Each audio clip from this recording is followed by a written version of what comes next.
সিদ্ধান্ত নিবে একটু ভেবেচিন্তে নিয়ে বলতা ভেবেচিন্তে নিও। এই যে ভদ্র মহোদয়গণ, এবার আপনাদের বিচার সভাটা ভঙ্গ করবেন। বাড়ির চাকরানিকে নিয়ে আপনারা যে মহাভারত রামায়ণ শুরু করেছেন তাতে মনে হচ্ছে বেবি তুমি ভুলে যেও না যাবো আজ আমাদের ফুলসজ্জা। সারা রাত ফুলসজ্জার ঘরে বসে বসে আমি অপেক্ষা করতে পারবো না। তোমার ঘরে যাও, বাবা বাবা একটু পরে আসবে। কবজ করে আমার সঙ্গে যেতে হবে। তুমি তোমার স্বামীর নাম উঠালে কেন? স্বামীর নাম উঠালে বুঝি মুখে পুষ্কা পড়ে যায়? পুষ্কা হয়তো পড়বে না, কিন্তু তুমি কি জানো না স্বামী হলো স্ত্রীর কাছে দেবতা স্বরূপ। দেবতা স্বরূপ স্বামীকে দেবতা বলে করে এইসব চাকরানিরা।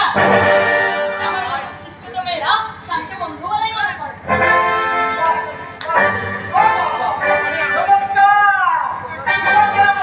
উচ্চ শিক্ষিতা মেয়েদের কাছে স্বামী হলো বন্ধু, আর বৃদ্ধ শ্বশুর শাশুড়ি হলো চাকর চাকরানি। আমি আশা করেছিলাম তোর জন্য আমার মমতার মনের মতো বল। এখন যা দেখছি এটা তো বউ না,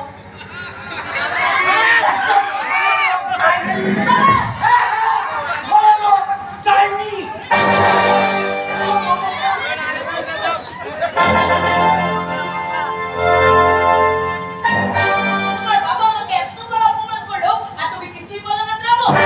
তারপরে আমি জানতে পারি এর কারণটা তুমি নিজে আসলে বেটি মান সম্মান বলে কিচ্ছু বুঝে না, তার আবার অপমান কিসে? বাবু, তুমি তাহলে সময় দাও। আমি তোমাকে 10 মিনিট সময় দিয়ে যাচ্ছি। এই 10 মিনিটের মধ্যে যদি তুমি না আসো তাহলে এই বাড়িতে আমি আগুন জ্বালিয়ে দেবো।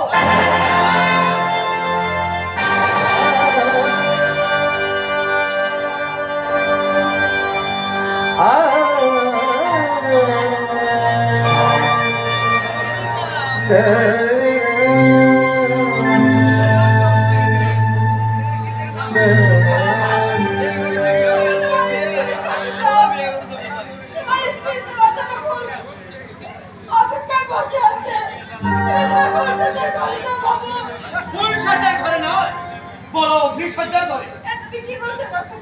যা সত্যি তাই বলছি বউ। নক্ষত্র ভাই আমার, তুই তো সবই জানিস, এখন আমি কি করবো বল?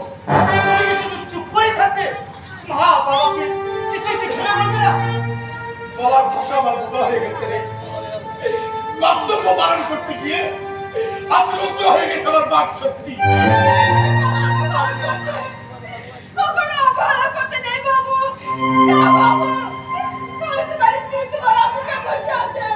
তুমি তোমার স্ত্রীর কাছে যাও। অসম্ভব, যার মনের সাথে আমার মনের কোনো মিল নেই তাকে স্ত্রীর স্বীকৃতি দিলেও স্ত্রীর মর্যাদা দেওয়া আমার পক্ষে সম্ভব নয়। তাহলে তুমি সিদ্ধান্ত নাও দাদা, কাকে তুমি আপন করে নেবে? তোমার অগ্নি সাক্ষী স্ত্রীকে না তোমার এই ভালোবাসা? তবে মনে রাখো দাদা, তোমার এই সিদ্ধান্ত হবে তোমার জীবনের অনেক বড় সিদ্ধান্ত।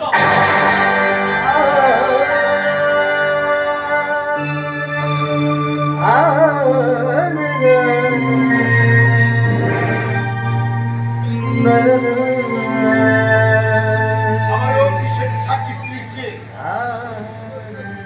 আমার এই ভালোবাসার সিদ্ধান্ত বলল আমার কাছে অনেক বেশি, আর এটাই আমার অন্তরাত্মার সিদ্ধান্ত।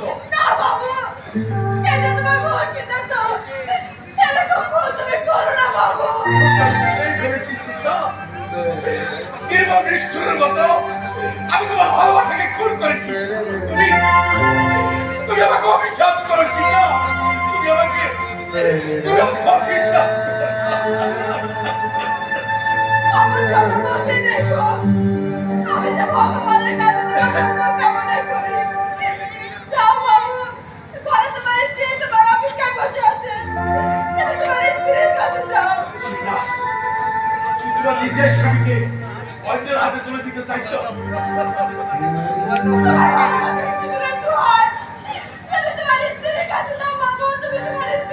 বেশ,